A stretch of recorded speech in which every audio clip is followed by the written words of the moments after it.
March 24, 1989, Prince William Sound, Alaska.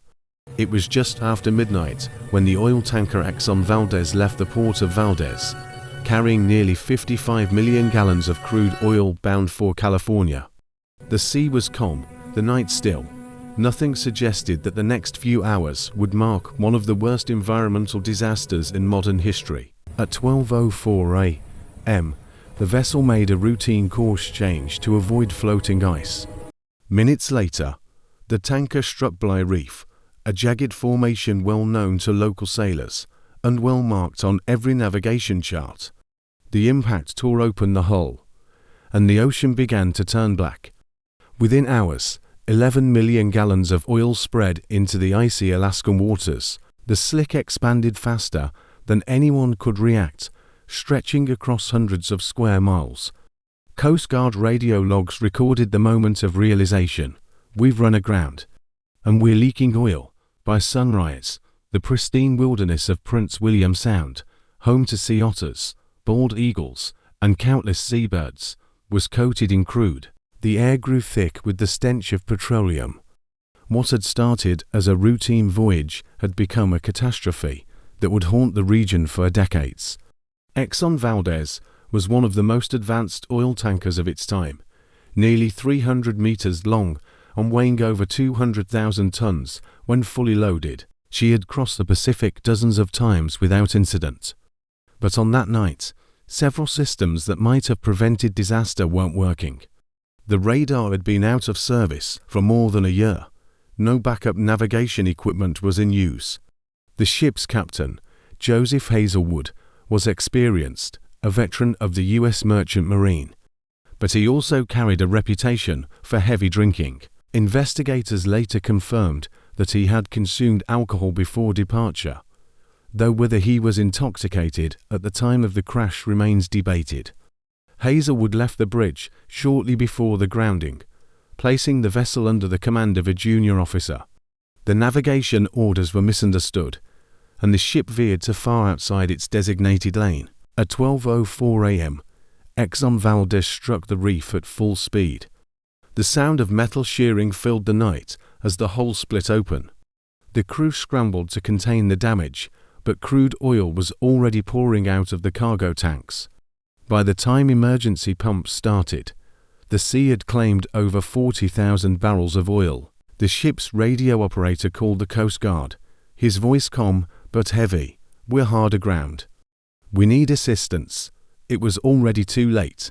The impact echoed through the hull, a grinding roar of steel against rock.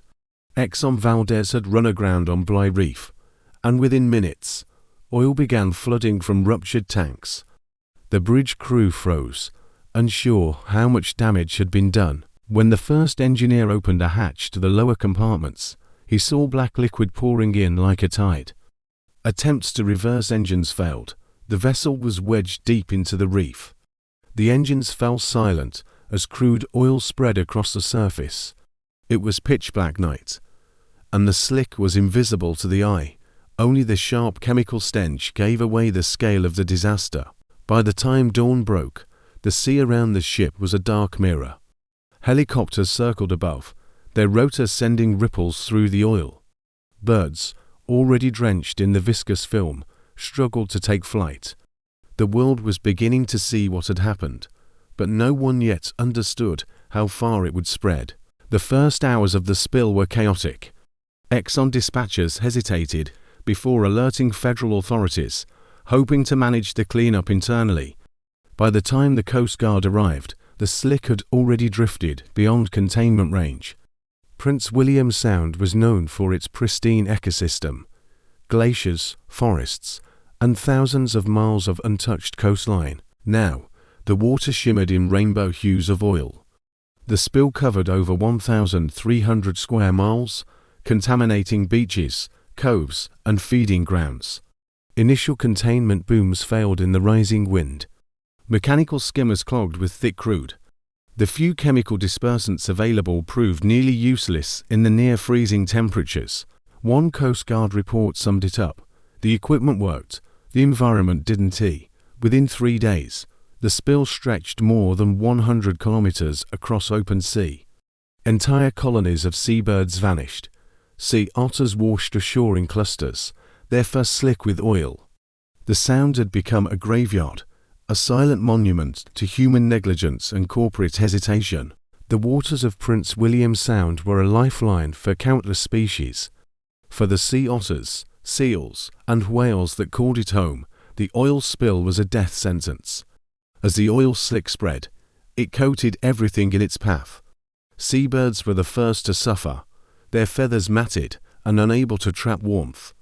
Many died from hypothermia, while others, unable to fly, sank beneath the surface. In the days that followed, toxic residues seeped into the food chain. Fish eggs were smothered, and young salmon, the keystone of the ecosystem, suffocated in the oil-soaked waters. What had once been a thriving marine habitat turned into a poisonous wasteland. The images of dead otters and slick-feathered birds haunted the world, a silent scream for help from an environment that couldn't fight back. Marine scientists warned that the spill could take decades to recover from. But for the people of Alaska, the destruction was personal. Communities who relied on fishing for their livelihoods were crushed under the weight of the disaster. It wasn't just an environmental tragedy. It was an economic catastrophe. By the end of the first week, Exxon Valdez had already become a symbol of corporate negligence. The oil giant, despite its vast resources, struggled to respond effectively. The cleanup was slow, and many believed that Exxon had downplayed the severity of the situation, attempting to manage the disaster without enough external assistance. At first, Exxon downplayed the scale of the spill, dismissing it as a routine mishap. But as the days passed, it became clear that this was no ordinary spill. The company deployed thousands of workers, but it was clear the response was underfunded and uncoordinated. The toxic plume spread across the coast, reaching the shorelines of remote villages and pristine beaches. Meanwhile, outside help was slow to arrive. Exxon had initially refused aid from international and local governments, insisting they could handle the disaster themselves. By the time the federal government intervened, the situation had spiraled out of control. Local fishermen, volunteers, and Coast Guard personnel worked tirelessly to contain the oil.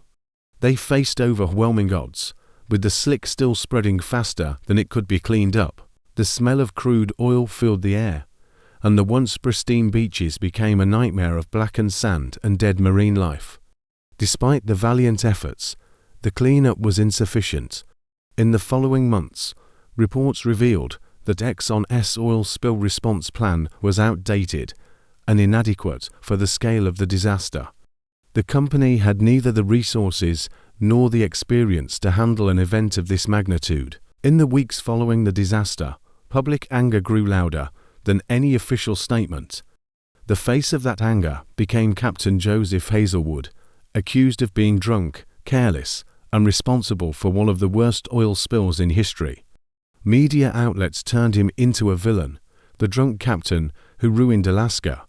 Investigators found traces of alcohol in his blood, but the truth was more complicated. While Hazelwood had indeed been drinking before departure, he wasn't at the helm when the ship struck Bligh Reef. The navigation error came from the third mate, who misinterpreted orders while the captain rested. Yet in the public eye, nuance didn't matter. Someone had to take the blame. Hazelwood was charged with multiple felonies, but in the end, convicted only of negligent discharge of oil, a misdemeanor. He was fined $50,000 and sentenced to community service. "I'm sorry," he said in court, "but no apology can undo what's been done." The verdict sparked outrage. Many saw it as proof that accountability in corporate disasters was reserved for the lowest rung, never for the companies themselves. Exxon, one of the world's most powerful corporations, escaped with minimal criminal consequences. The company paid fines and settlements, but avoided any lasting restrictions on its operations. For the residents of Prince William Sound, the fight wasn't over. Fishermen and native Alaskans filed thousands of lawsuits, seeking compensation for destroyed livelihoods and poisoned waters. The legal battle dragged on 4 years. Exxon Shipping Co. v. Baker reached the U.S. Supreme Court only in 2008. Nearly 2 decades later, the court slashed punitive damages from $5 billion to just $500 million. For the people of Alaska, it felt like being betrayed twice, first by the sea, then by the system. The Exxon Valdez disaster forced the United States to confront a new kind of threat, not from war or weather, but from human error and corporate complacency. In response, Congress passed the Oil Pollution Act of 1990, creating stricter safety protocols and requiring tankers to have double hulls, a design that could prevent future ruptures. Exxon spent more than $2 billion on cleanup efforts and another $1 billion in legal settlements. Yet, even decades later, traces of oil still linger beneath the beaches of Prince William Sound, trapped under layers of sand and rock. Scientists estimate that some species, like the Pacific herring, have never fully recovered. The tanker itself, Exxon Valdez, was repaired, renamed, and quietly sent back into service under various flags, first as Sea River Mediterranean, later as Dongfang Ocean, but she was banned from ever returning to Alaskan waters. Today, when the tides shift in Prince William Sound, the sunlight still catches faint oily sheens along the rocks, a reminder of the night the sea turned black. What began as a navigational mistake became a warning written in crude oil, a symbol of how one moment of human error can scar nature for generations. The sea healed slowly, one Alaskan resident said years later, but we never did. In the years that followed, the name Exxon Valdez became more than a ship, it became a warning. The disaster reshaped how the world thought about industrial safety, responsibility, and the fragility of nature. For the oil industry, it marked the beginning of stricter oversight. For the public, it was the moment trust was lost. Communities along Alaska's coast never fully recovered. Generations of fishermen saw their livelihoods disappear as the sea they depended on turned against them. The beaches were scrubbed, but the memory could not be erased. Even decades later, scientists found traces of oil trapped deep in the sand, a reminder that nature forgets much more slowly than people do. The tragedy also changed how nations prepare for maritime disasters. The images of dead otters and oil-stained shores became catalysts for new global environmental laws. Every oil spill since has been compared to this one, and yet, few have matched its haunting legacy. We didn't just lose the fish, one Alaskan fisherman said. We lost our way of life. In the end, the sea healed, but only on the surface. Beneath the waves, the scars of March 24, 1989, remain.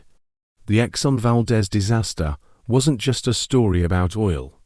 It was a story about arrogance, delay, and the high price of believing that control over nature is ever absolute. More than 3 decades later, the name Exxon Valdez still carries the weight of failure. The maps have changed, the seas have healed, but the lesson remains etched into the surface of our planet. Progress without responsibility always sinks. Every generation inherits its own ocean and its own choices. The oil that stained Alaska's shores has long settled beneath the waves, but the arrogance that caused it still floats above, waiting for the next calm to strike again. The sea forgives slowly, a cleanup volunteer once said, but it never forgets. In the silence of Prince William Sound, the water looks clear now, yet beneath that calm surface lies the memory of black tides and broken promises. A reminder that the greatest disasters are not born of storms, but of decisions made in their absence.